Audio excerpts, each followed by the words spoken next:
이제 오늘 이제 제가 여러분하고 드릴 얘기는요. 또 다른 이야기입니다. 이제 리장을 가는 셀라비브 이외에 우리는 이제 몸을 하나 갖고 태어나죠, 여러분. 그죠? 몸 하시나요? 뱀 아니잖아요. 네, 이렇게 한번 다시 뻗고 또 한 번 이렇게 뻗어서 새로운 몸으로 젊음을 유지하면 참 좋을 것 같은데 혹시 V 생각나세요? V? 나이가 짐작이 됩니다. 우리 어렸을 때 그 본 영화 중에 새 몸이 되는 거예요. 계속 젊어. 뱀은 허물을 벗어 계속 젊은데 우리 인간은 어때요? 일단 태어나면 이제 죽으러 가는 거죠. 이렇게 쭉 이렇게 늙어가면서 우리는 죽음을 맞이하게 되는데 누구나 질병에 걸려서 이게 죽게 되죠. 그런데 우리 목표가 뭐예요? 내가 태어났으면 건강하게 살다가 돌아가시고 싶으세요? 아니면은 골골백세 하시고 싶으세요? 건강하게 돼야 되잖아요. 그래서 오늘은 여러분들과 함께 건강에 관한 이야기 하도록 하겠습니다. 자, 누가 이런 얘기를 하더라고요. 세상에서 가장 좋은 자동차 하나를 골라서 내가 갖고 갈 거야. 그게 뭐 마이바흐 괜찮고 뭐 조그만 거도 괜찮아요. 내가 골라. 근데 그거를 처음부터 끝까지 한 개만 갖고 갈 수 있어요. 어떻게 다루시겠어요? 어떻게 다루시겠어요? 그죠. 기름칠하고 닦아주고 문제가 나면 늘 돌보면서 가야 되잖아요. 그게 누굴까요? 내 몸. 그러니까 내가 함부로 하게 되면 일단 고장이 나면 더 돌리기가 어렵죠. 그러니까 오직 하나뿐인 내 몸을 잘 건사하기 위해서 우리는 어떻게 해야 될지에 관한 이야기를 해보려고 합니다. 우리가 항상 뭔가 어렵고 뭔가 복잡할 때는 back to the basic이에요. 그래서 제가 back to the basic 기본에 충실하기 위해서 칠판을 대동했습니다. 그러니까 왜냐하면 칠판에다가 제가 쓸 때 여러분들이 볼 데가 없기 때문에 제 얘기를 잘 들을 것 같아서 칠판을 좀 준비를 해봤어요. 자, 우리가 건강하게 이렇게 살아야 되잖아요. 아프지 않고 건강하게 살아야 되는데 어차피 아까 우리는 한번 태어났으면 죽는다고 얘기했죠. 그러면 나는 어떻게 죽을 것 같으세요, 여러분? 혹시 불의의 사고로 죽고 싶으세요? 그건 아니시잖아요. 그래서 어떻게 죽을 것인가를 알아야 돼요. 우리는 살 생각만 하면 안 되고 실제로 누구나 수명이라는 게 정해져 있고 죽습니다. 그럼 어떻게 죽을지를 알아야 내가 어떤 원인으로 죽게 될지를 알아야 내가 그럼 어떻게 잘 살지를 알게 될 거잖아요. 그래서 한국인들의 사망의 원인을 제가 살펴봤어요. 사망의 원인 1위가 뭘까요? 뭐 암이죠. 암이 부동의 1위예요. 대략 25% 이상의 사람들이 암으로 사망한다고 해요. 2위는 뭐냐면 심장질환이에요. 심장질환. 네. 그 다음에 세 번째는 뭘까요? 세 번째는 놀랍게도 폐렴이에요. 우리 주변에 나이 드신 분들 폐렴으로 돌아가신 분들 많이 보죠. 폐렴으로 돌아가시고요. 네 번째는 뭐죠? 네 번째 뇌혈관 질환이에요. 나 이걸 어떻게 외우죠? 야, 대단하다, 그죠? 뇌혈관 질환. 다섯 번째 뭔지 아세요? 다섯 번째 뭘 것 같아요? 자살이에요. 그래요. 네. 이게 스트레스와 마음의 질병이 굉장히 큰 거죠. 여섯 번째는 누구예요? 이제 이게 나왔더라고요. 알츠하이머병.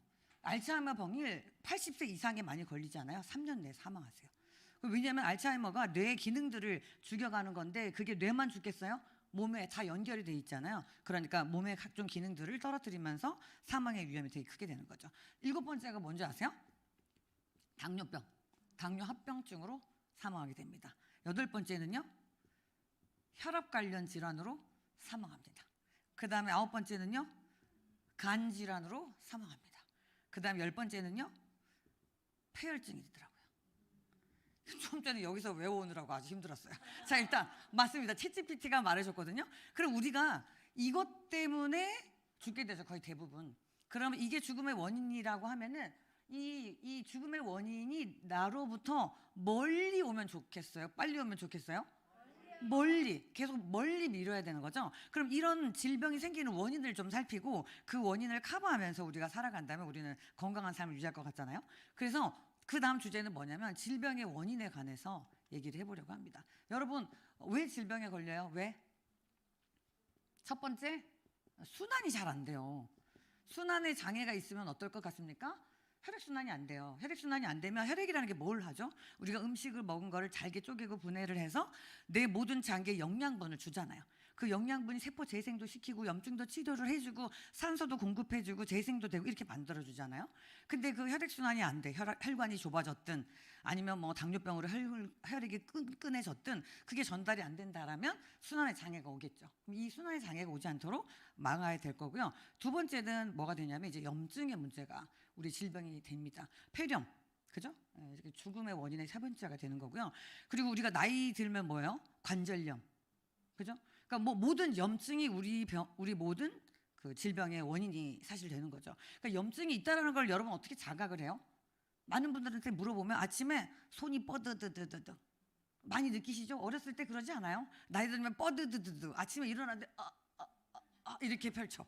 이거 이제 벌써 상당히 문제가 진행됐다는 이야기거든요. 그러니까 이제 염증의 문제가 우리 몸에 나타나는 것이 바로 그런 것들인데 그걸 대표적으로 어떻게 얘기를 하냐면 부종으로 나와요. 우리가 몸에도 아주 심각한 병이 걸리게 되면은 물이 찬다라는 표현을 하잖아요. 그러니까 우리가 부종으로 나타나는 것들이 바로 염증 문제예요. 그러면 부종이라는 것들을 우리 어떻게 봐요? 우리 손에라도 손그림 저 자주 그리는데 여기 상처가 났어요. 그럼 메디폼을 붙여. 그럼 여기에 뭐가 생기죠? 물이 볼록하게 생기잖아요. 그게 삼출물이라고 해가지고 우리 세포를 재생시키고 살을 복원시키는 데 필요한 모든 물질들이 거기에 덕지덕지 묻히면서 이제 살아나는 거거든요. 그럼 우리 몸속에 장기가 염증이 났으면 거기에 물이 차겠죠. 그러니까 이거 뭐야? 물이 이렇게 착착착 자꾸 부어. 그러면은 많이 먹어서 살이 쪘을 수도 있지만 어떤 문제예요? 염증이 있다는 거죠. 그러니까 결국 부종을 가만 냅두게 되면은 이제 비만이라는 것으로 가는데요. 여러분 주변에 있는 사람들 중에 난 아무것도 안 먹었어. 세상에 물만 먹어도 살이 쪄. 이런 표현하는 사람들 들어보시나요? 혹시 여러분들도 물만 먹으면 살찌시나요? 그런 사람들은 염증의 문제가 심각한 건데 그죠? 막 웃네? 근데 잘 살펴보면요. 자기 직전에 뭘 먹고 잔다든지 새벽에 남모르게 밤새도록 굶었는데 새벽에 몰래 한 구박씩 퍼먹으면서 안 먹었다고 얘기하면 도살이 찌게 되는 거죠. 근데 어쨌든 염증의 문제가 이제 이렇게 비만의 문제까지도 약간 이제 연결이 됩니다. 그러면 세 번째는 또 질병의 원인이 뭐냐면요. 영양실조예요. 영양실조? 요즘 영양실조 걸린 사람 있어요? 없죠? 그런데 영양상의 불균형이 영양실조와 똑같은 상황을 만드는 거예요, 여러분. 그러니까 제가 어렸을 때는요, 나이 막 나와. 끼니를 굶는 사람들 꽤 많이 있었어요. 그리고 먹는 거 너무 좋아가지고 막 먹는 거 타령을 해서 형제들끼리 네가 뭐 더 먹네 안 먹네 이런 가족들도 되게 많았습니다. 요즘이면 상상을 못하는 일이죠. 근데 그때는 영양실조로 픽픽 쓰러지는 사람들이 꽤 있었단 말이에요.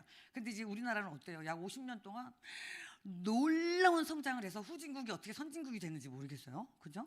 개발도상국이 제가 중고등학교 시절이었는데 처음에 태어났을 때는 후진국이더니 개발도상국이 되더니 이제 선진국이 돼서 우리 애들은 선진국병에 걸리는 아이들이라 가지고 도저히 대화가 안 통하잖아요. 근데 그처럼 이렇게 굉장히 많이 발전했는데 이 많이 발전한 오늘날 우리가 영양실조에 걸려 있어요.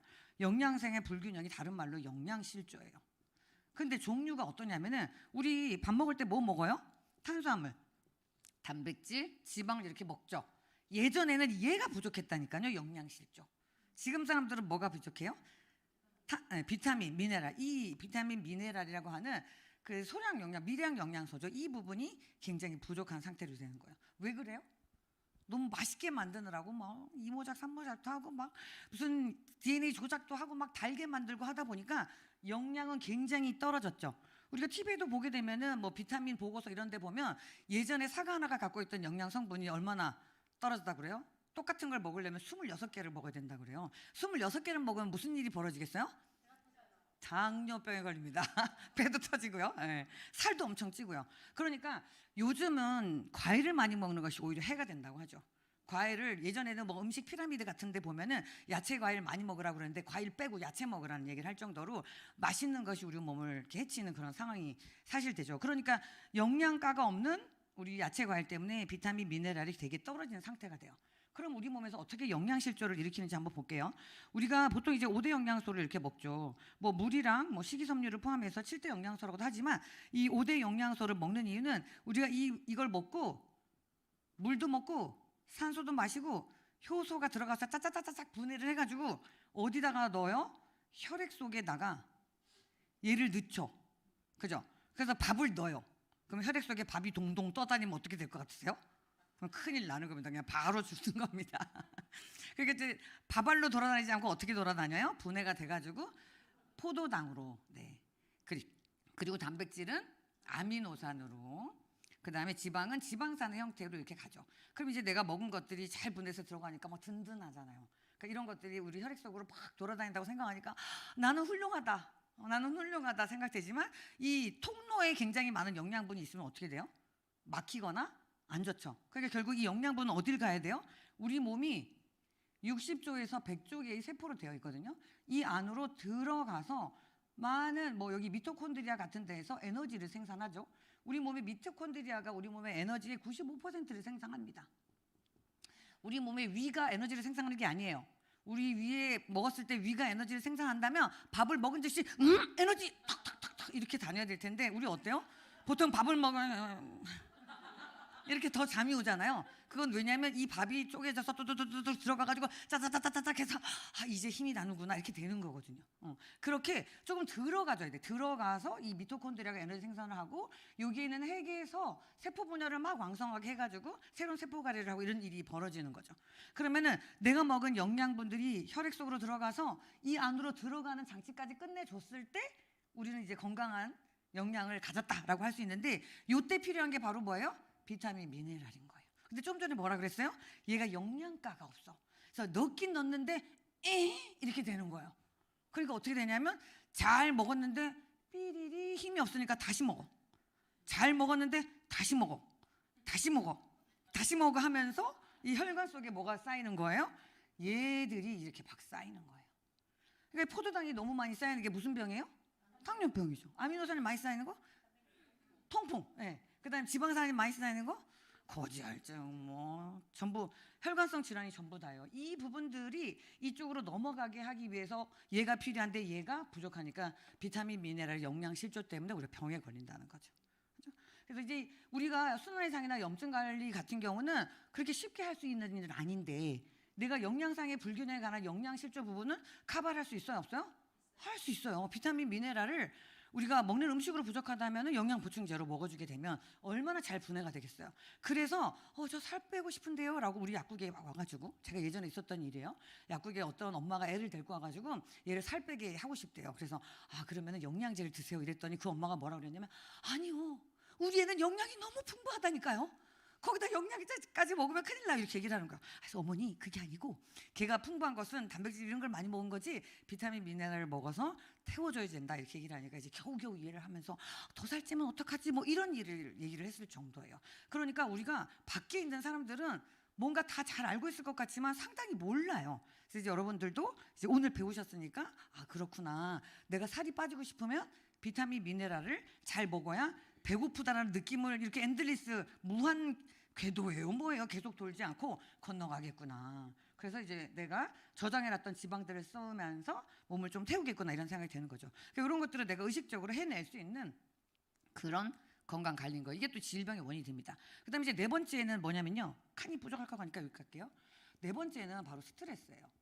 우리 병원에 가보게 되면 나 너무너무 아픈데 그냥 아무 증상이 없고 스트레스가 만병의 원인입니다. 이런 얘기 많이 들어요. 어때요? 그러면 사람들은 이런 얘기를 해요.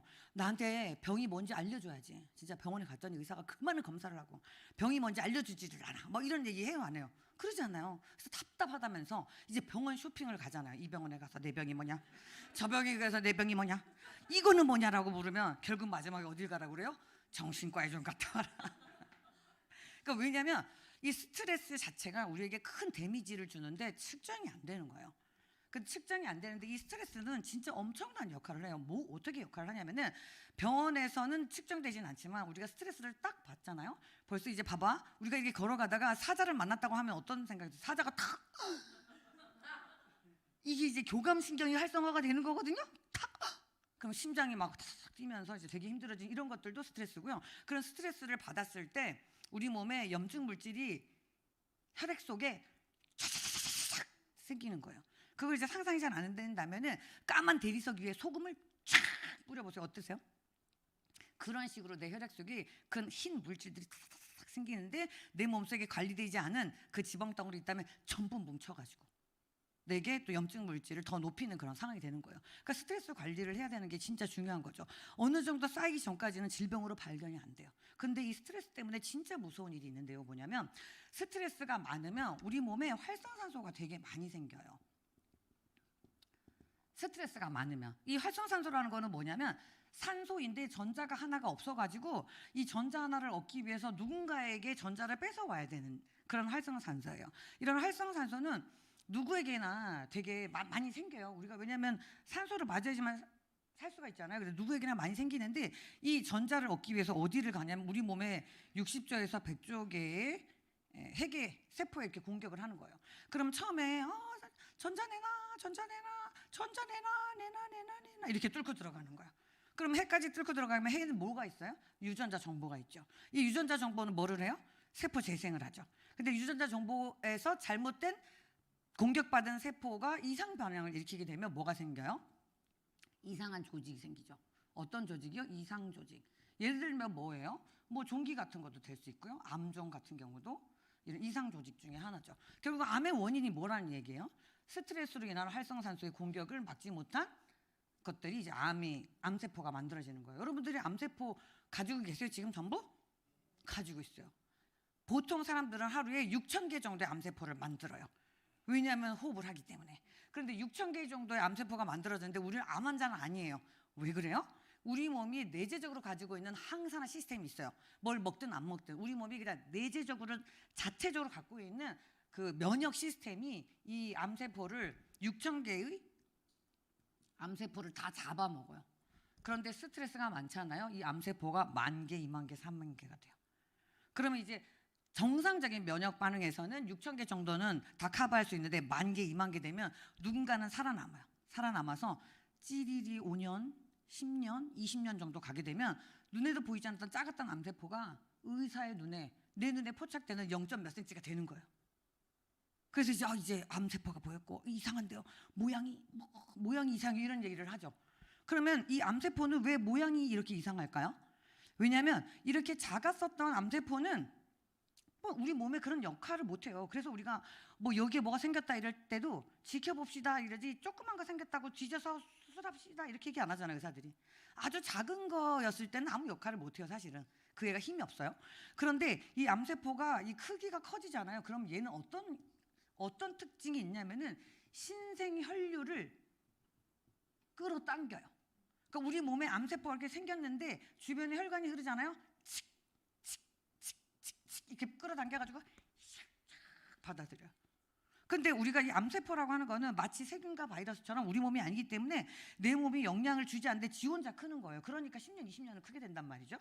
크게 됐던 애가 어느 날 신생혈을 퍼치게 되면 얼마나 빠른 속도로 크게 되겠어요. 그러니까 이제 어디까지 퍼쳐질지 모르니까 만일 암세포를 발견했다 이러면 수술을 어떻게 해요? 이만큼만 하나요? 이만큼을 도려내죠. 왜냐하면 이 끝이 도대체 어디로 연결되는지 알 수 없기 때문에. 그리고 수술하고 난 다음에 어떻게 해요? 이제 저 끝에 어딘지 모르는 애를 위해서 항암 치료를 하는 거야. 다시 한번 그어버리고 다시 한번 태우고 그런 식의 역할을 하는 게 바로 암세포죠. 근데 이 암세포가 왜 저런 특징을 가지고 있을까요? 우리는 암세포도 있고요. 정상세포도 있잖아요. 암세포하고 정상세포는 차이가 나기 때문이에요. 정상세포는 모두 생로병사의 주기를 거쳐요. 우리 여러분 염증 났어요. 어렸을 때 뭐 염증 났어. 폐렴 걸리고 기관지염 걸렸어. 평생 가나요? 아니죠. 낫잖아요. 왜냐하면 내 몸에 병든 세포는 생로병사의 주기를 거쳐서 죽이고 빼내고 다시 생성되기 때문에 나아요. 그리고 상처 났던 그 상처도 언젠가 보면 흔적도 없네라고 깨끗이 나아요. 그런데 암세포는 내 면역력이 죽이지 않는 한 없어지지 않기 때문에 이런 특징을 갖는 거예요. 자, 그럼 이 무서운 애를 없애기 위해서 뭐를 해야 될 것 같아요? 이 활성산소에게 전자를 하나를 주는 그 무언가를 공급해야겠죠. 그 전자를 주는 애가 누구예요? 항산화제예요. 항산화제. 이 항산화제가 뭐예요? 비타민 A, C, E라고 과학 시간에 다 배웠죠. 그리고 뭐예요? 포도나 뭐 이런 각종 과일들에서 나오는 파이토케미칼 같은 거. 그런 부분들이 항산화제죠. 그게 뭘 먹어야 돼요?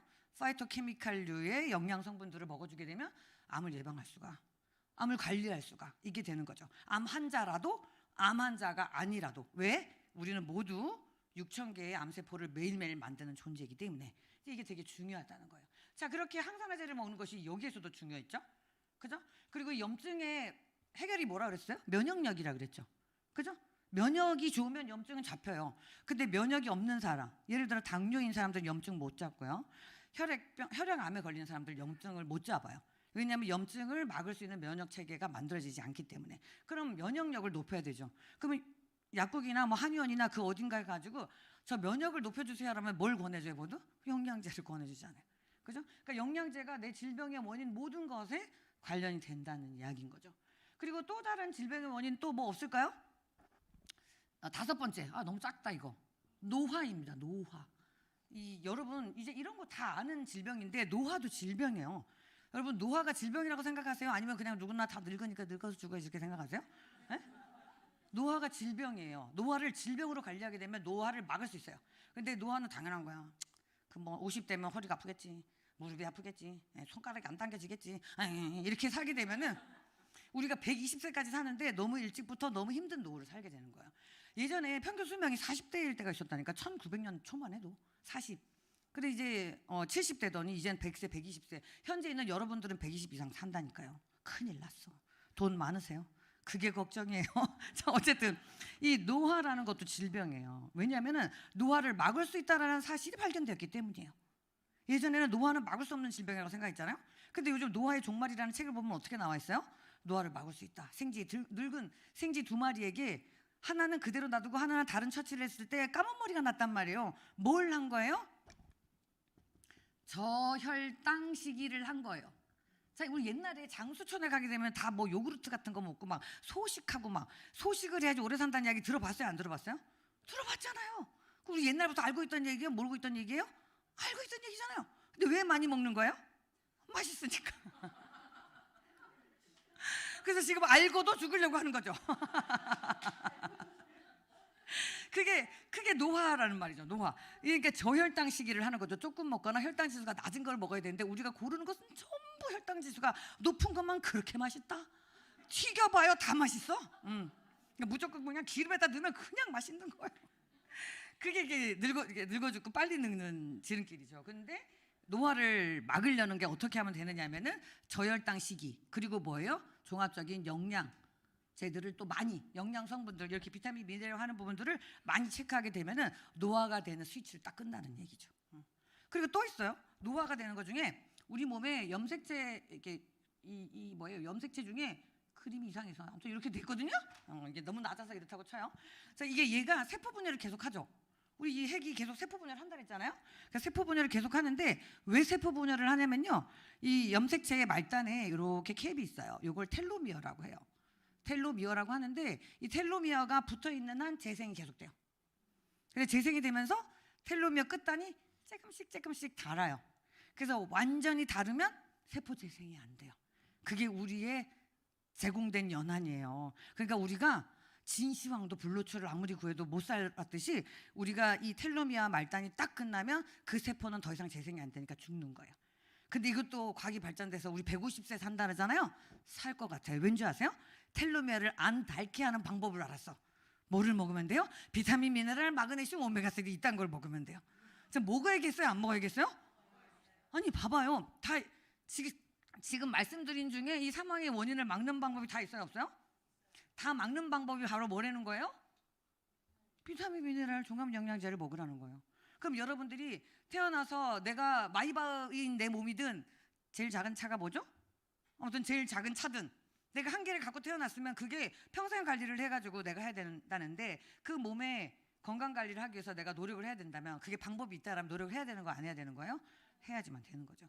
그래서 요즘에 영양제들을 그렇게들 얘기를 하는 거고, TV를 틀어도 영양제, 어딜 가도 영양제, 선전에 영양제 너무 많은 거예요. 근데 시중에 엄청나게 많은 영양제들이 여러분들에게 다 좋을까요? 그렇지는 않단 말이죠. 영양제도 영양제가 가지고 있는 독성이라는 부분들이 있어요. 근데 우리는 잘 모르고 먹죠. 그리고 이제 예전에는 영양제를 뭐 필요했을 때 잠깐 먹는 정도는 뭐 독성이 있든 없든 상관없었어요. 우리에게 각비병, 계열병을 막는 수준의 영양 공급이 필요했기 때문에. 근데 요즘 현대인들은 어떻다고요? 영양실조. 그냥 밥상은 영양실조. 그러니까 영양실조를 막기 위해서 비타민, 미네랄 반드시 먹어줘야 저 병이 늦게 올 수 있게 만든다고 했잖아요. 그럼 늦게 올 수 있도록 만드는 그런 비타민, 미네랄은 아무 회사, 아무 브랜드를 먹어도 되냐는 거죠. 그게 안 되는 거죠. 근데 여러분들이 아무 회사, 아무 브랜드를 먹는 거를 선택할 수 있는 지식과 지혜가 있어요, 없어요? 없어요. 어떻게 알아? 먹어봐야 되잖아. 한 10년, 20년 먹어보고 이게 아니네 이렇게 할 거예요. 누군가가 알려준 정보를 믿는 게 좋잖아요. 여러분, 식당 선택할 때 어디에서 선택을 하세요? 인터넷에서 물어보잖아요. 뭘 물어보는 거예요? 기경험자, 다른 사람들의 이야기, 누적된 데이터를 보고 먹는 거 아니에요? 그죠? 그럼 여러분들이 이렇게 소중한 비타민, 미네랄, 내 몸의 영양실조를 막아주고 노화를 막아주고 질병을 막아줄 그 영양제를 선택할 때 아무거나 싸다고 가성비로 막 잡아먹으면 되는 거예요, 안 되는 거예요? 큰일 나는 거라니까요. 그렇기 때문에 여러분들은 어떤 선택과 기준을 가지고 있어야지 되는데, 많은 전문가들은 뭐라 그래요? 많은 전문가, 이게 또 여기서 그 얘기까지 해야 되나요? 어쨌든 뉴트리션 서플리먼트라든지 컨슈머 랩이라든지 여러 객관적이고 공신력 있는 기관들에서 아주 괜찮다, 독성이 없다, 안전하다고 생각되는 그런 영양제를 먹고 선택을 해야 여러분들이 건강한 삶을 누리게 되는 거죠. 그렇죠? 네. 그래서 이제 오늘 여러분들에게 얘기를 해주고자 하는 부분들은, 이렇게 사망의 원인이 이렇게 정해져 있고 질병의 원인은 이러니까 영양제를 꼭 먹어야 된다는 이야기를 이제 하고 싶었어요. 그런데